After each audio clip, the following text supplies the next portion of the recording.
Hey everyone, it's Poon here. So in this video I'll be going over some games where I explain my positioning. There's a lot of scenarios that could play out in any game, so you have to adapt to the circumstances in the game you're in with your positioning. You can't expect to do the same thing every single game and expect to be successful with it because it just doesn't work like that.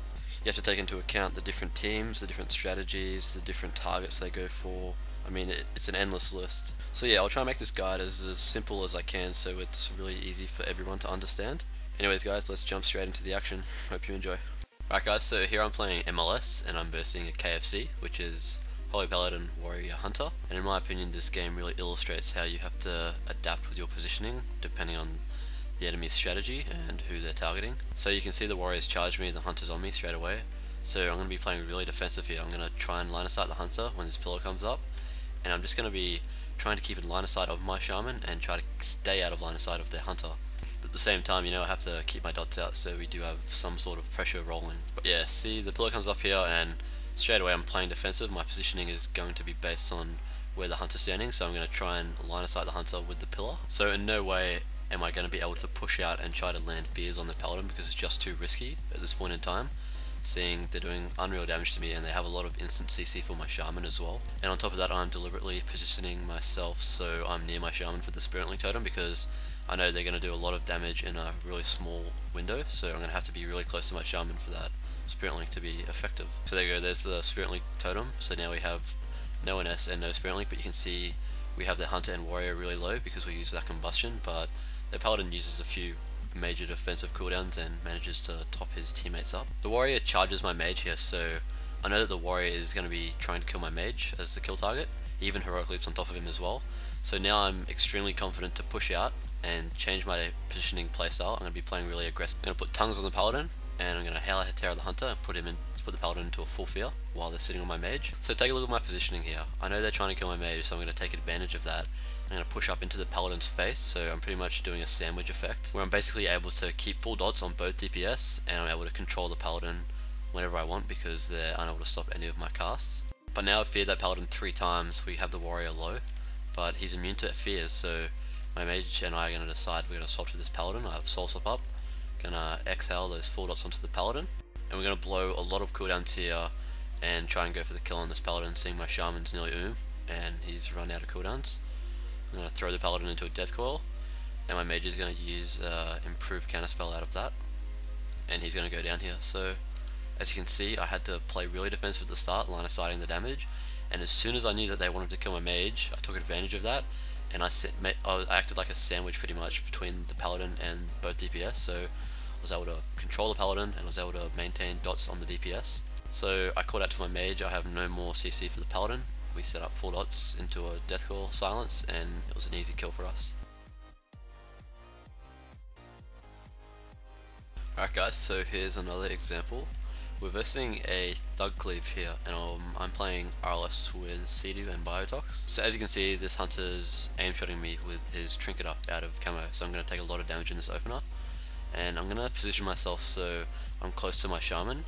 He gets blinded, which he's forced to trinket, and seeing I was so close to my shaman, I was able to eat that scatter trap, and he would have had no way to get out of that trap, seeing he trinketed the blind. So seeing I just ate that scatter trap, I'm going to relay my port, because my original port was in our starting room, and then I'm going to start getting distance from my shaman and I, so he doesn't have to worry about the rogue kicking him, because if the rogue's on me and I'm next to my shaman, he's obviously going to be close to my shaman for those focus kicks, focus gouges, and those redirect kidney shots. So seeing my shaman can get trapped and he didn't have to blow his trinkets, we get full dots on the priest, swapped him with a shadow dance, and he just blows up there.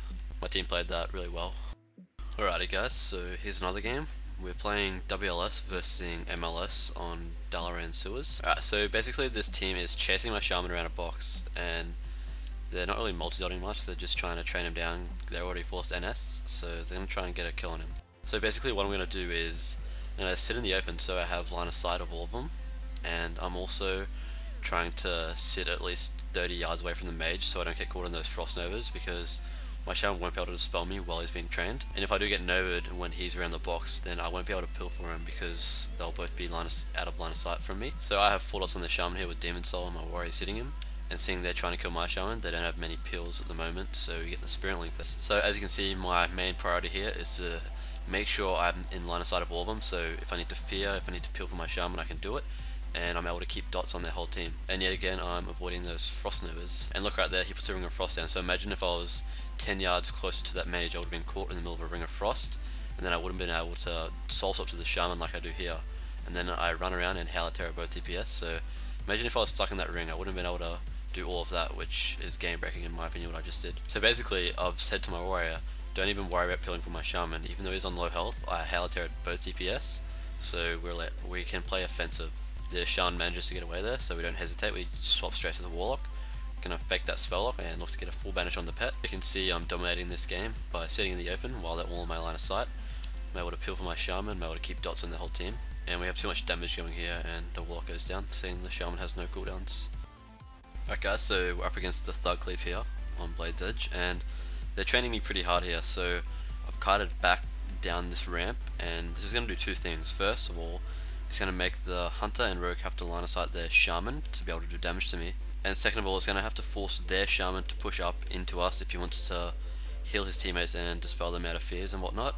This also makes him a viable swap target, seeing he'll be enraged to dot and it'll be easy access for my rogue to swap to. So as you can see, I'm still sitting line of sight, forcing their shaman to push into us, which puts him in range for that soul swap, so I'm going to get full dots on the shaman. And now my rogue's going to be able to swap to him with the Shadow Dance. And as you can see, we forced that Hunter to deterrence on really low health, seeing he was pushing up to get a kill on me, which made him vulnerable to swap to, seeing he had no heals from his shaman being line of sight of him, and it forced him to deterrence. So I do have full dots on the shaman and we did swap to him, but we realised this Hunter's still incredibly low after that first swap we had to him, so I'm going to maintain my dots on the Hunter. The shaman has no tremor, so now I'm not going to be afraid to push up in there and get some CC on the shaman. I'm going to chuck him into a death call when he goes to cast that heal. Then out of that death call, I'm going to chuck him into a full Howler Terror, and he has no outs, and this Hunter's deterrence on about 1% and he goes down there. So as you can see, I was forced to play defensive at the start, so I made the most of it by positioning myself in a way that will really give the enemy team a lot of hassle. So based on my positioning there at the start, we maintained a lot of pressure, seeing I forced them out of line of sight of their shaman. And then after they realised they can't play like this, they have to pull back and play more defensive. I took advantage of that and I pushed up into them and put them in an awkward position, and we ended up getting a really easy kill on the Hunter. Alright everyone, that does it for my positioning guide. I've seen a few forum posts and a few people leaving comments looking for a guide like this, so hope this was of help to all of you. I'll eventually do a part 2 of this guide, I think, if I get a lot of good feedback from this video. It would also mean a lot to me if everyone could like this video and also subscribe to my channel. And on top of that, if you'd like to see any more instructional videos from me, be sure to head over to skillcap.com. Anyways guys, until next time, have fun in the arena.